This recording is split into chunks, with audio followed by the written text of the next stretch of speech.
Last night I finished Gardens of the Moon, which is book one of Steven Erikson's Malazan Book of the Fallen book series.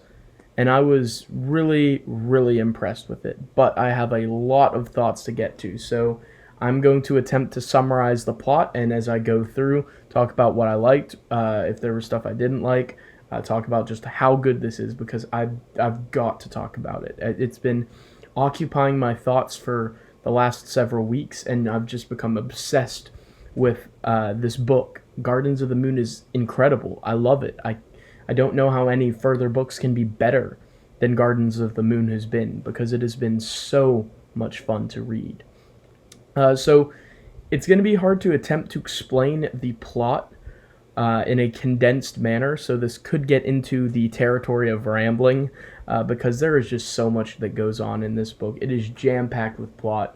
But before I get into that, I'd like to thank my friends Alex, who first told me about this incredibly monstrous, sprawling book series, and then my friend Marcel, who told me that he read it when he got his wisdom teeth removed. And when I got mine removed, I started it the same night, and it was a great way to pass the time while I was recovering, to just read it, and it was just so much fun. So thank you to both of those guys for getting me into the book series. So, Gardens of the Moon.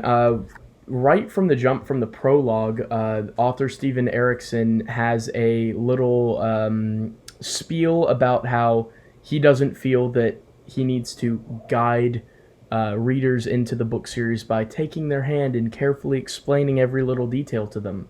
He said that it's like Gardens of the Moon is like dropping someone in an ocean. They're either going to swim or they're going to drown. And I can definitely see that.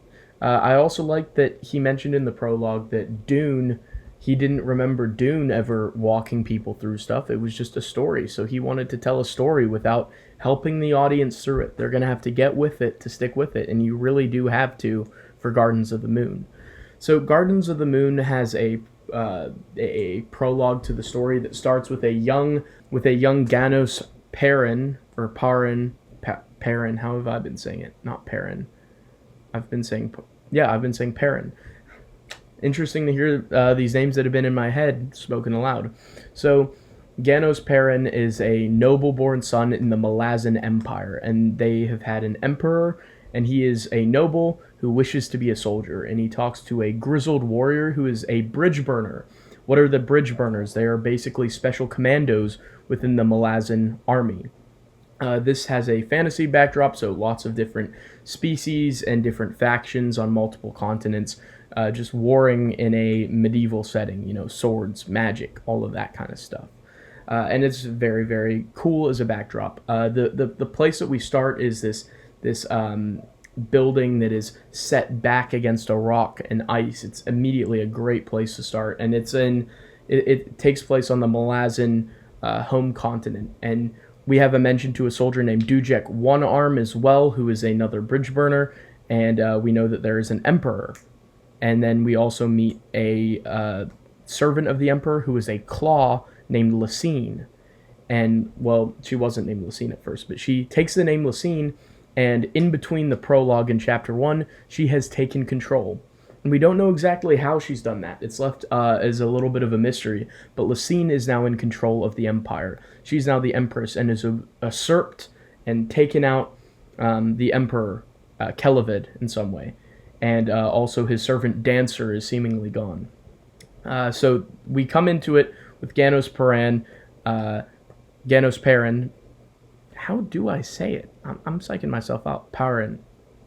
I think I say Perrin. Yeah, so Ganos Perrin is now not a noble, but he has joined the enlisted forces. So he is a soldier because he wanted to be a soldier from when he was a boy, speaking to a grizzled bridge burner who we'll meet later on in the story. And so Ganos Perrin is a soldier who is out exploring what tends to be a rather messy aftermath of a battle.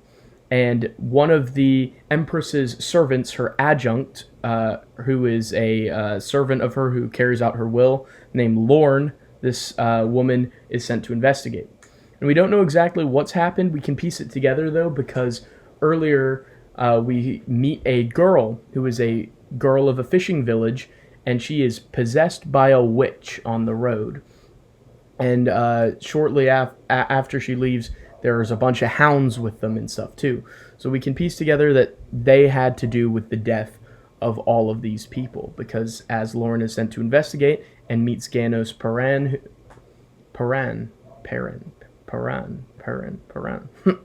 So Lauren meets Perrin out on the battlefield and finds that he is capable.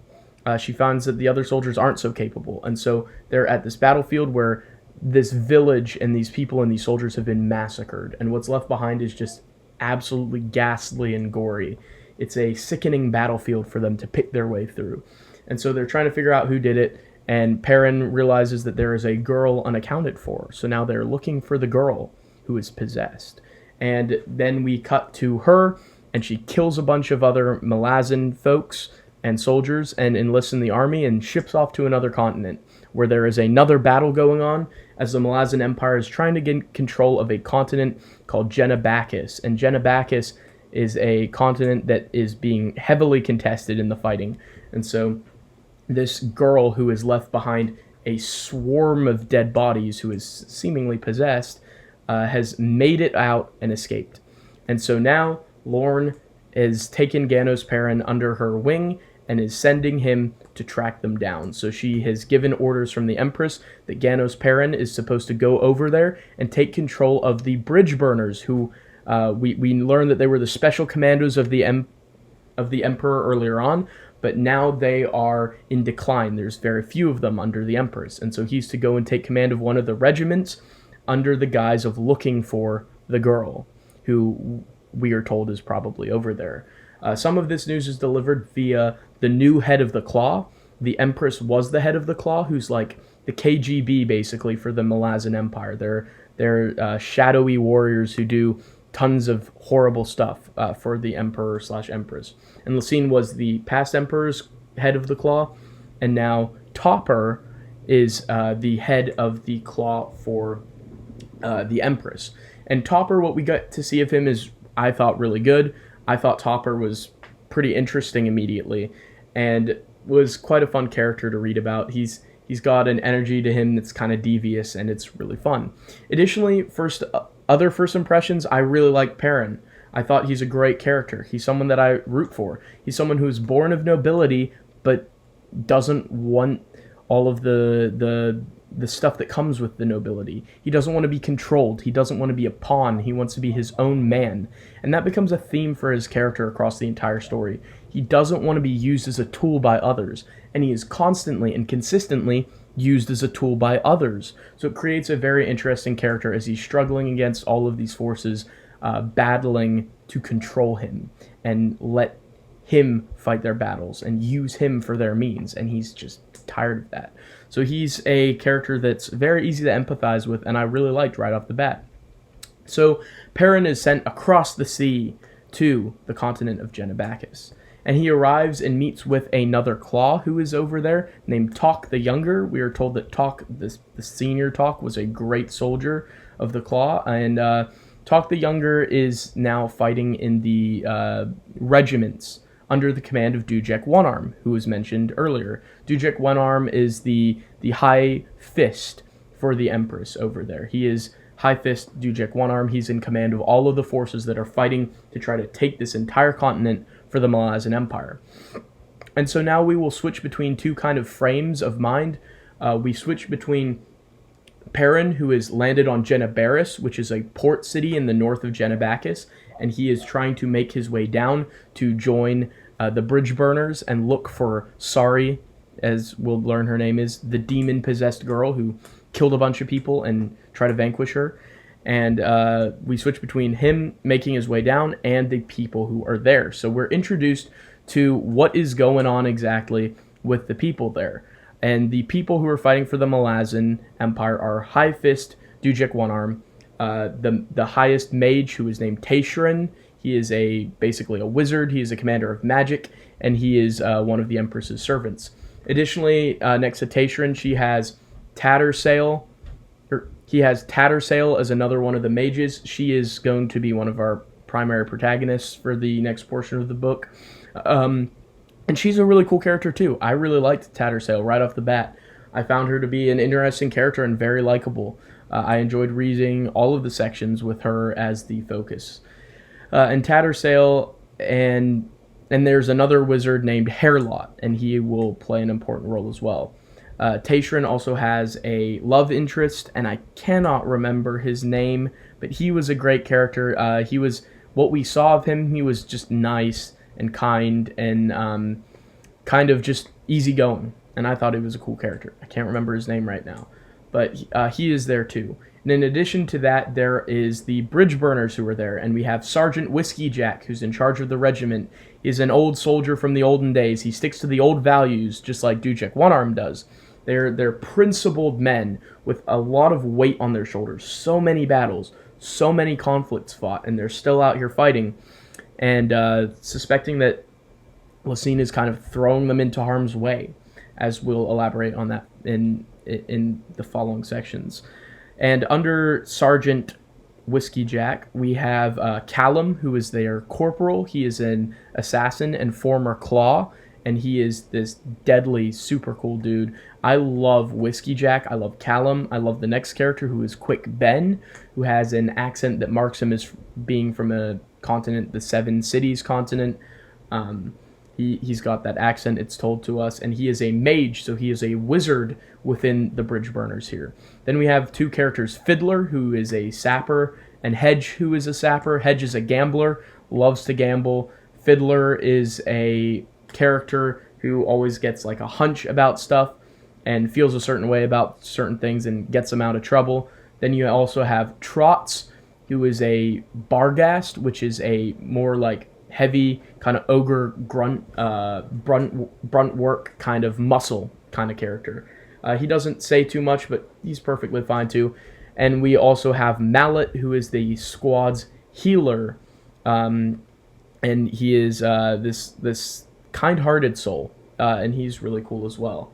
And we have Sari, who is this girl who freaks out the rest of her squad. The rest of the squad are all suspicious that she is possessed by a demon, and they do not trust her because she does absolutely horrible things, disemboweling people left and right, slicing people to pieces with no remorse. And she's kind of spunky, and she kind of shrugs off the authority that Whiskey Jack shows and doesn't really fall in line with the rest of the squad. And so we're here where the bridge burners under Darujhistan One Arm and the mages are assaulting with Malazan soldiers and also an ally that they have on this continent of Genebakis who are called the Maranth. And the Maranth are like insect guys, and they fly around on big dragonflies basically. And they have different squads. There's the gold Maranth, the black Maranth, and the green Maranth. And they're all currently on their side. What we'll learn later is that the Maranth have great respect for Whiskey Jack, great respect for him, and great respect for One Arm as well, more so than respect for the Empress.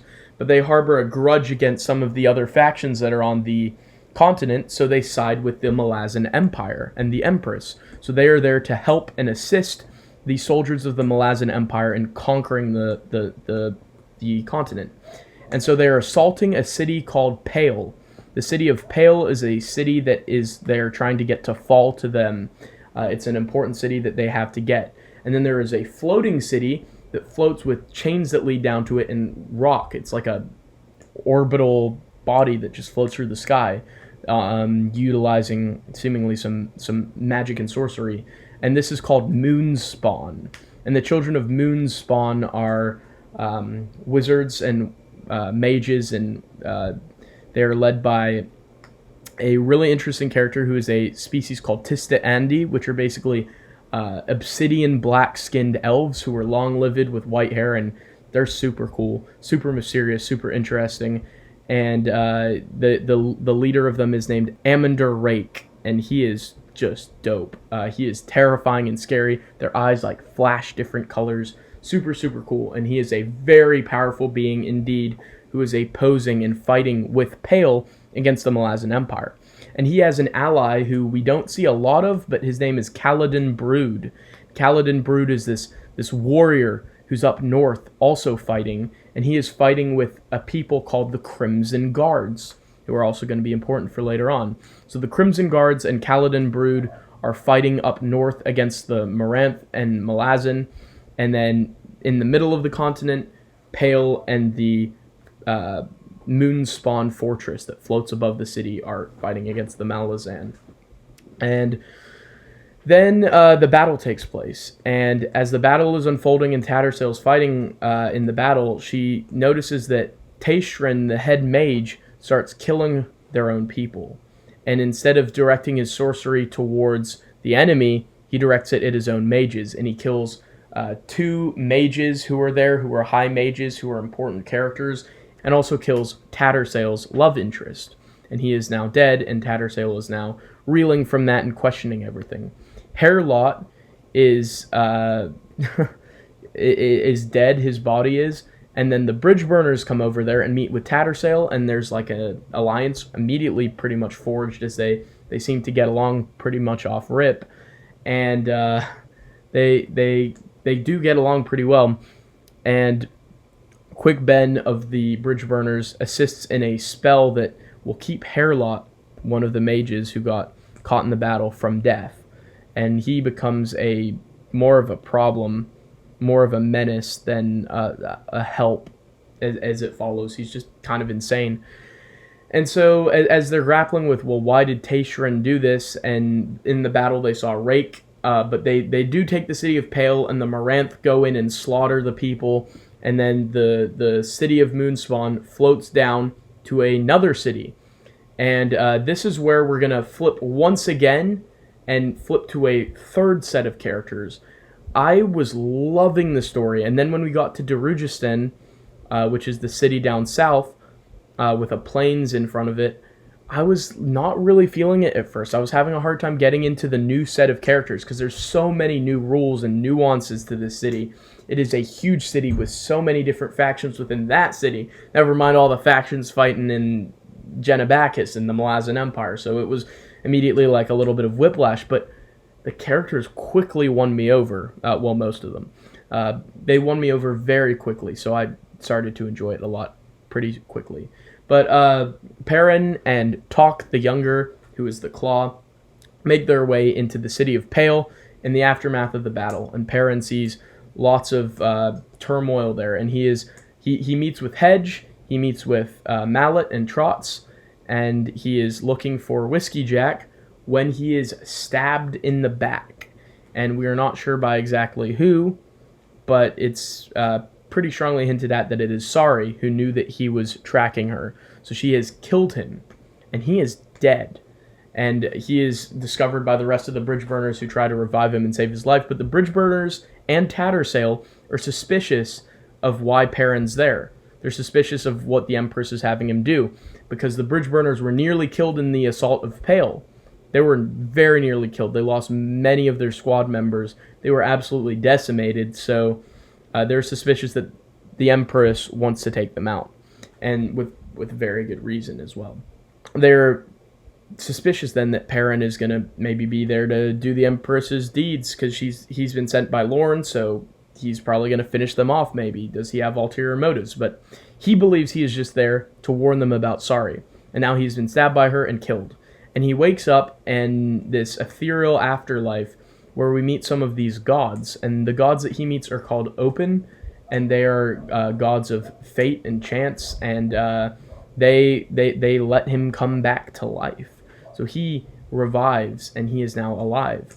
And he meets with Tattersail, and Tattersail has been communicating with Hairlot, who is trying to figure out what is going on, and so he's traversing these warrens, which are magical areas where some gods seem to reside, and he is traversing them and brings back some hounds that track him, and the hounds are going to kill Tattersail, like they killed all those people at the beginning, which sucked Perrin into this whole thing. And so the hounds are going to kill Tattersail, and Perrin comes in and kills the hound, which is incredible, because no mortal or god has ever killed a hound before, we are told. Hounds are these magical, scary entities, huge entities that traverse warrens and sometimes come in and massacre entire people, like at the beginning. And so this is something that shouldn't have happened. And his sword, as we'll later find out, is known as chance. So the sword has helped him to do this that he has, that is kind of been imbued with powers. And so Perrin is there being kept in secret that he's still alive.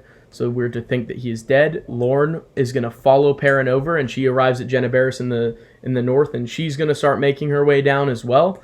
And she's going to think that Perrin is dead.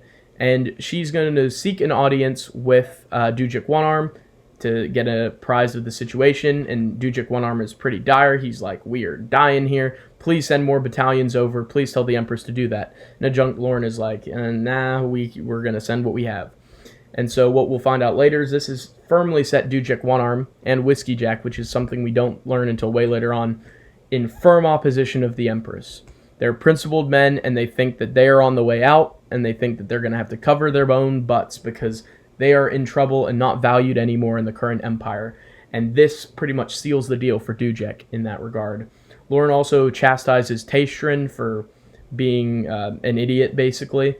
And we don't really find out why he was killing other mages yet. And Lorne also meets with Tattersail, who she rebukes very strongly because Tattersail had killed her family early on in one of her earliest missions, and Tattersail clearly is remorseful about that, and Lorne pretty much hates her. But they're still hiding Perrin, and no one knows that Perrin is alive. Talk the Younger's there as well, and this is where Talk really shined. I thought Talk was super cool at this point in the book, one of my favorite characters. After the dinner, Tattersail has determined that Lorne has ulterior motives and is going down to kill Whiskey Jack, because Whiskey Jack and his squad of bridge burners have been sent down to Darujhistan on a mission for the Emperor, and have left the city before Lorne had gotten there. And so Tattersail's determined that Lorne, who is now setting off for Darujhistan, is not just trying to warn them about Sari, but also trying to destroy them. And who knows what else she has planned. So Tattersail decides, I'm going to set off, and Perrin is left behind, but he also wants to go and warn them. But he has to wait a little bit before going down. And because Tattersail thinks he should just stay. But eventually Perrin and Talk the Younger set out to go and find Tattersail, meet up with her, and go down and warn Whiskey Jack's group of men, who are camped just outside of Darujhistan, waiting to go in there. And what is their mission that they have for the bridge burners? They are ordered to go and contact the local guilds of assassins and have them take out the leaders to make the Malazan takeover of Darujhistan much easier. That's what they've been tasked with, and so they're going to go in there. But first, I might as well mention what is going on with all of the different people in Darujhistan, because there is a ton of plots going on, ton of storylines going on. So we have the guild, and they're under a woman who we'll later find out is a mage. Her name is Vorkin. She has different sects of assassins that work for her, including Ocelot, and under his group of people there's a guy named Ralik Nom, and he's an important character. And Ralik Nom is not just a member of the Guild of Assassins, but he's part of a friend group who meets at a place called the Phoenix Inn, which is a little cantina. It's a home base. I would get warm feelings about going in there because everyone was so excited to eat and sit together and be happy, and it's just a safe place. Many people go in there to escape danger and escape getting killed. The Phoenix Inn became a really cool location to go to in the storyline in Darujhistan. And so in Darujhistan and the Phoenix Inn, there is a group of friends, which consists of Ralik Nom, who's part of the Guild of Assassins, who operates covertly in the city. This city is super packed together with lots of rooftops, and it's a whole vibe. It's really cool. And other members of the friend group include Murillo, who is like a smooth talker, kind of gentlemanly kind of guy. He's got a lancer, and he's very deft at sword fighting and combat. But he's more of a smooth talker. He's a bit of a ladies' man. And then we also have Cole. And Cole was a noble who was usurped from his power, and now he is a drunkard. He's a former man of much prestige and honor and valor, a knight, a nobleman, loved by people, but the wrong woman led to his downfall, and now he is an alcoholic amongst the friend group. Then we also have Crocus Younghand, who's one of my favorite characters from the book. Crocus Younghand is a petty thief who goes around stealing stuff from people, and he becomes involved in stuff that is way over his head. But he is a petty thief who goes along the rooftops and steals from people. He is agile, he is quick, he is smart for a little thief, but he is still young in the world. And then we have Croupy, who is a character that took a little while for me to warm to. He speaks about himself in the first person. He always is like, Croupy thinks this, Croupy thinks that. He has this really like jovial, like inauthentic demeanor where he's super happy about everything. He loves food. He's a round little rotund little man. And he really started to grow on me, though. It took me a minute, but I eventually really, really liked Croupy. Croupy's a cool character. And Croupy has magical powers. He is a mage of some kind. He can access lots of abilities, and he is a man of hidden talents who we'll find out a lot about later on in the story. And so that is our intrepid group from the Phoenix Inn. Other players include Uncle Mammoth, who is Crocus Younghand's uncle, who is a scholar, and he is an agent of Baruch, who is a mage of the city of Darujhistan, and the mages are secretly controlling everything. There's a council of noblemen who think that they're controlling everything, and they use the guilds to kill each other when they get angry at each other. And so there's lots of killings and assassinations as different people get ticked at different people. And that's the way it's always been in the city, but then the mages are secretly controlling things from behind the scenes, and Baruch is the leader of the mages. Mammoth is a member of his mages as well. And then Baruch has a lot of agents to keep up with things in the city, and his agents include Croupy, Ralik Nom, Murillo, Cole, and eventually Crocus Younghand as well. So these 5 friends from different backgrounds all are reporting to him and helping him out in the city.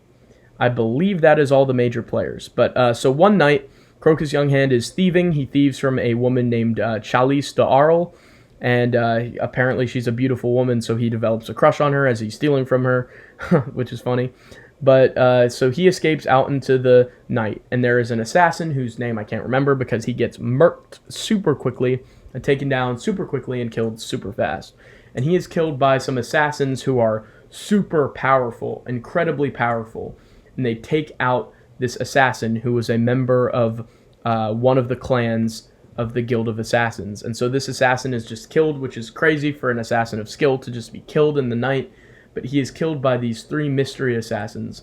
The mystery assassins come from Moonspawn. They are Tisti and the assassins from Amander Rake. And Amander Rake, as we'll find out, has sent them to kill all of the Guild of Assassins because Amander Rake knows that the Malazan Empire will send people to contact the Guild of Assassins to kill people in the government so that the Malazan Empire can easily take over the city. So Amander Rake is like, well, if I take out the Guild of Assassins, then the Malazans will have no one to contact to take the city.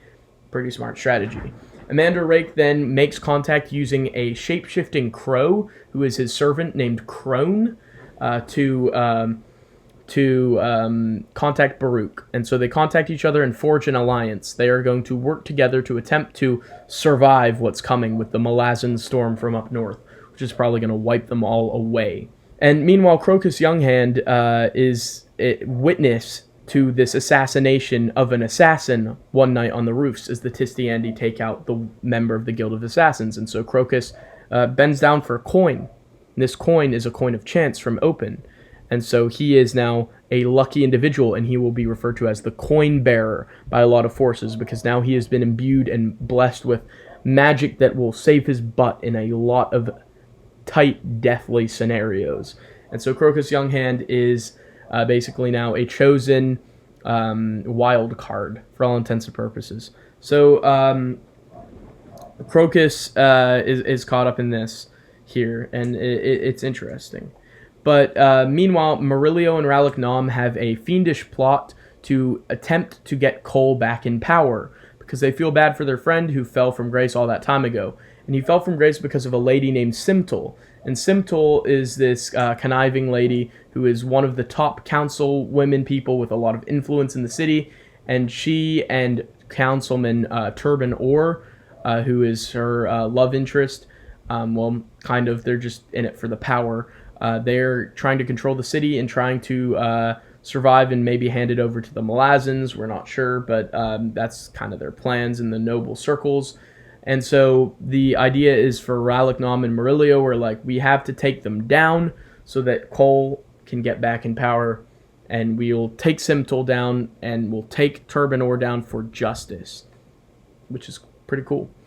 And so eventually Baruch wants them to go out into the hills, the Gadrobi Hills, because he senses that there's stuff going on out there, and Amador, Rake, and him are curious what's going on out there, and Mammoth says there is a god out there who could come back, and he is this tyrant from old, and we'll find out his name is Raced, and he is this entity that could level the entire city.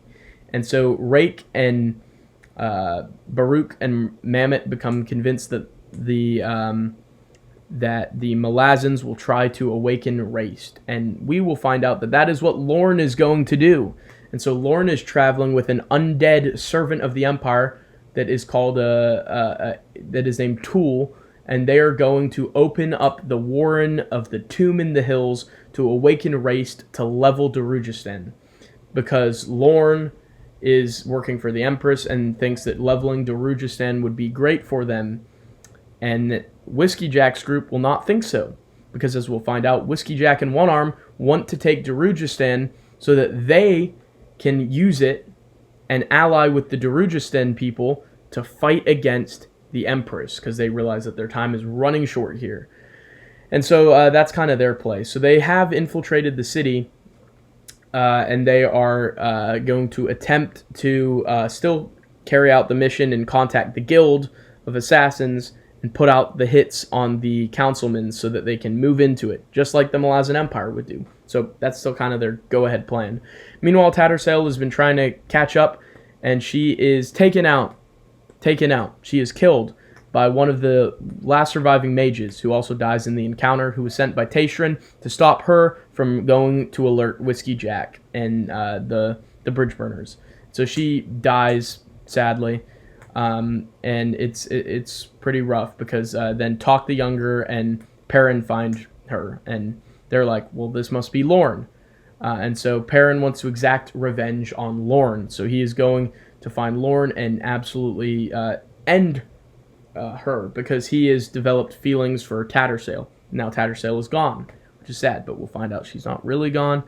It's going to be a weird, interesting thing. And so Perrin is going down through the fields when all of a sudden Hairlot is there, who is now beyond death. He's been a little puppet since Quick Ben revived him, and Quick Ben sees the whole battle unfold and helps to make it to where Quick Ben and Perrin and they make sure that Hairlot is taken out and taken out of the equation for now, because Hairlot tries to kill them, but he does take out Talk the Younger, who is traveling with Perrin, and so Talk the Younger is gone through a rift. I suspect he probably didn't die, but we don't know for certain. They definitely think he's dead. The claw is gone. And so Perrin continues to travel in, and that's when the group that Baruch sent from Darujhistan, consisting of Krupi, Crocus, Murillo, and Cole, encounter Lorne at the hills, and Lorne stabs Cole and forces them to retreat. And so Crocus stays with Cole, and Krupi and Murillo ride back into the city because they realize what is happening and need to report to Baruch, because Lorne is indeed trying to awaken Raced in the Gadrobi Hills. But meanwhile, Sari, who's with the bridge burners, had went off from the bridge burners because she needs to kill the coin bearer, who is Crocus. So she is out there going to kill the coin bearer, but then the possession leaves her, and so she is left as a helpless girl who is confused with a lack of memories, and she pals and befriends Crocus pretty quickly. And so Crocus and her become friends, and they're going to go back into the city, and they just leave Cole there, and Cole says you'll be fine. But then Perrin comes across and finds Cole, and he doesn't know that Lorne is out there, but he finds Cole, and they become friends, and Perrin brings him into the city to save his life, and he brings him to the Phoenix Inn, where he is going to die, but then he contacts the bridge burners, and so Callum and Whiskey Jack show up, who are still not completely trusting that Perrin's there to help them, and they're surprised that he didn't die, because the last time they saw him, Sari had put daggers in his back and they thought he was dead. And they get Mallet, and Mallet helps and heals Cole. And this is when they talk about their plans, and Perrin is made aware and brought up to speed that the bridge burners and Dujik One Arm are trying to separate from the Empress. And so he is all on board with that. He asked that Whiskey Jack remain in command of the squad, but now he is one of them. He is a captain within the squad. He is accepted within them. Now they're working together. This was a great moment in the book. And so there is a lot of stuff that goes down here that I'm kind of glossing over. There's a battle between Quick Ben and Callum, and Rallick Nom and the Tisti Andy assassins who are in the city. And Ocelot's been hired to kill Kolb when he comes back in, so Rallick Nom goes and kills him, so he kills his own clan leader. There is a lot of events that happen here really quickly, and Rallick Nom put like a powder on him that he got from Baruch that suppresses magic. There is a ton of storylines going through that go down in this book that are just so amazing. And it is really good. So Whiskey Jack has his crew plant bombs under the buildings in the city to try to level it so that they can come in with Dujik One Arm and take the city and hold it and hopefully fight back against the Empress. But meanwhile, Amander Rake is there, and he is meddling, and he and Baruch go to the Lady Simtel's fete, which is a party where they all wear masks, and so he goes there. And this is where Murillo and Rallick Nom have planned to take out Turbanor and Simtel and lead to their downfall to get Cole back in command of his own house, which had been taken by him by Simtel as well as his nobility. So they show up, and Rallick Nom challenges Turbanor to the duel and dispatches him. Amander Rake sees it and says, that wasn't a fair fight, and so he is there amongst them. It is a great battle. So now, and Simtel falls because Murillo distracts her. And now Murillo and Rallick Nom have made it to where Cole can ascend back to his house, which is very nice. All this time, I forgot to mention, there is a informant in there called the Eel, but it's revealed that it is Croupy, and he has a servant named the Circle Breaker. They've been gathering intel on all of this various stuff that's going on. Crocus is trying to contact Chalice, but Chalice doesn't like him, and so now he's starting to like Sari, who he renames Apsalar, who's now his friend. Sari comes back across the Malazans with Whiskey Jack and the folks, and they soften their demeanor towards her because she's just a little girl. She's no longer this robotic death machine that she had been. And then, so Raist is awakened by Lorne, and Lorne comes back into the city to try and kill... who is she trying to kill at this point? Because she's been trying to kill Perrin, and she's trying to kill Crocus. She's trying to kill Crocus, the coin bearer, at this point, to make sure that there's no luck that's meddling in affairs. So she comes back into the city to kill him, and Amander Rake sends his dragons out to try and kill Raist before he gets to the city. And the dragons batter Raist, and also Croupy and Tool help to fight against Raist, and they destroy Raist. So that threat has been averted, thankfully. But also a giant portal starts to open up that's that if Raist gets it, he'd be unstoppable.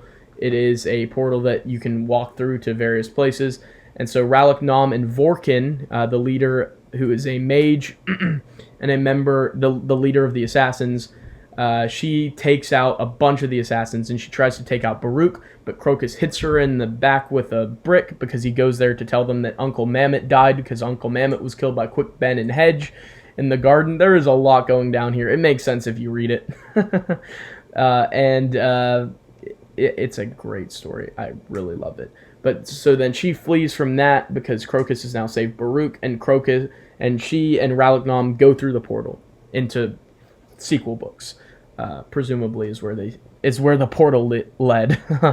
But yeah, so they go in there and escape and are out of the equation. And Whiskey Jack and his squad and Dujik One Arm declare that they are going to... Dujik contacts them and says that he is in trouble because Kaladin Brood's forces, as well as Reeve Plainsmen and Barghast, are going down, and they're going to destroy them, and so he's concerned, and Taishran is getting concerned because he feels all the power of the magical battles going on in Darujhistan. And so they are going to fight against the Empress now.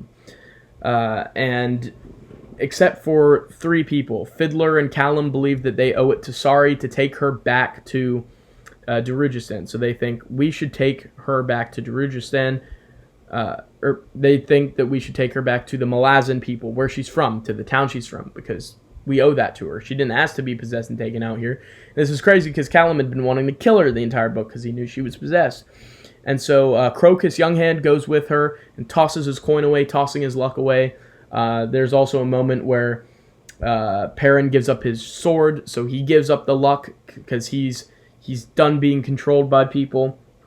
Crocus flips the coin away because he's now with Sari / Apsalar, and they so Sari, Apsalar, Crocus, Callum, Fiddler, and the Circle Breaker, who's the Eels agent, are all going back to the main Malazan city to start anew and make sure that Sari gets back to her people, and then they plan on going back to Darujhistan to rejoin Whiskey Jack, Perrin, and the rest of the squad in being outlaws and fighting against the Empire. And Cole has awakened, and he is now back to the nobility, and he is assisting the bridge burners with what they want. He is on their side. He is immediately on their side, which is really cool. Rallick Nom is still missing in action. Amander Rake is, well, I don't remember where we left off with him. I think there was something. He just leaves back up to Moonspawn. Baruch is still alive, so good on him. I thought he was toast several times in the story as he was working closely with Amander Rake, who was way more powerful than him. Mammoth did die during the battle, so there was that. Who else did we lose? Oh, yes, and Lorne dies, too. Lorne gets stabbed by 2 fat women who are denizens of the Phoenix, and I don't really like them very much. Their names are Mies and Erilda or something. They're fine. They're just kind of annoying, to be honest. But they kill Lorne, and Perrin finds her, says goodbye to her, and lets go of the anger that he has towards her. And I think that's all the major characters and where they end up. Croupy's there, and he is still feasting. He's like, yes, we made it through. He's all jolly about it. I don't remember where we saw Murillo last, but where we're at, apparently 7 cities back home is on the edge of revolt. So where the people going back to the main Malazan continent are going back to a place in turmoil. The bridge burners and Dujek One Arm are now separated from the Empire. They're going to be fighting against it, maybe even with the help of some of the Darujhistan locals. Amander Rake has shown himself to be incredibly powerful as he assisted in destroying Raced. And Tattersail got revived in the afterlife, and now she is a child living with the Revi plainsmen who live out on the plains. And she is going to wait for one day her love Perrin to find her, which is kind of weird because she's now been reborn as a child. But that is a rambling 44-minute plot synopsis of Gardens of the Moon. This book is jam-packed. One of my favorite things about the book is the characters. There are so many great characters in this. I could just list them all down a long line of how many great characters there are. Perrin, Whiskey Jack, Callum, Rallick Nom, Crocus, Croupy, Amander Rake, Dujek One Arm, Talk the Younger. Topper was cool when he was there. I forgot about him like halfway through the book, but I presume we'll see a lot more of him in the future. Murillo's cool. Cole is awesome. Quick Ben is just amazing. I love Hedge. I love Fiddler. I love Mallet. Sari Apsalar wasn't that bad by the end of the story. She's a poor girl in a frustrating situation. Crone is really cool. This crow with lots of intel. I liked Tattersail. There's so many great characters in it. There's so many great species and concepts. The Tistiandi, the Barghast, the Moranth, all of the different factions that are fighting across the different continents. There's so many great backdrops. You can just see it. There's forests and lakes and mountains and plains and cities, and it's so good. The magic and the warrens and the deck of cards, and it just feels like such a real lived-in universe. It is so dense. It is just packed with so much lore, so much information. There's so many story threads. And one of my favorite things about the book was seeing them all connect. We bounced between Perrin and Whiskey Jack / Tattersail, and these were like two different worlds. Then we bounced between the world of Perrin and the Malazan and Whiskey Jack and Dujek and the Darujhistan people. And then we saw all of these characters line up and match up and meet each other and see each other, and it was just so rewarding when the storylines lined up. There was so much mystery that we didn't know exactly what was going on, and seeing those threads unveiled was awesome. Getting to see where the story went. There's so many epic battles. The gore, so good, just gnarly, great stuff. It's incredibly entertaining, and you can just picture it like a movie. The dialogue is really well written. The characters are well written. There's so many epic, like, stand up and applaud moments, like when Whiskey Jack's squad vouches for him and stands up and they're gonna fight with him. There's so many great moments like that in the book. I just can't speak highly enough about it. It's really just that good. I think it's amazing. I really, really enjoyed this book. I really, truly did. I cannot wait to see where it goes. I'm going to be reading Dead House Gates next. Then I might stop off at one of the Malaz Tales of the Empire books with Knight of Knives, which, from what I understand, is kind of a prequel to Gardens of the Moon. But apparently it spoils something from Dead House Gates, which is book 2. So I'll read that by Esselmont, probably 3rd. But I'm just excited to follow the story as it continues. There's so many promising characters, so many great story threads, so many interesting ideas. I didn't even mention the god Cruel at all, and he is there. And there's so much cool stuff that's happening. I just love it so much. It just took over my thoughts. I would just think of nothing else but Malazan, but Gardens of the Moon. I could think of nothing else but it, because it's just captivating. It's so captivating. It so could have been the most amazing, like, 20-season show of all time just to capture Gardens of the Moon. It's just that good. I really, really enjoy it. Some people say it's a bit of a mess. Some people say it's chaotic or hard to get into. I didn't feel that way. I felt like I knew what was going on, but I felt like I was having to think to keep up, which was great. The way that you're dropped right into the action and everything's just happening, and they don't explain stuff to you like say, oh, remember the thing that happened to the thing, to these other characters, because everyone knows these events. These events happened. They really existed. So it just makes the story feel so much more authentic, so living, so breathing, so real. And it's just really awesome. There's so many great characters, so many great story threads. The book is just awesome. And I'm so excited to see where it goes.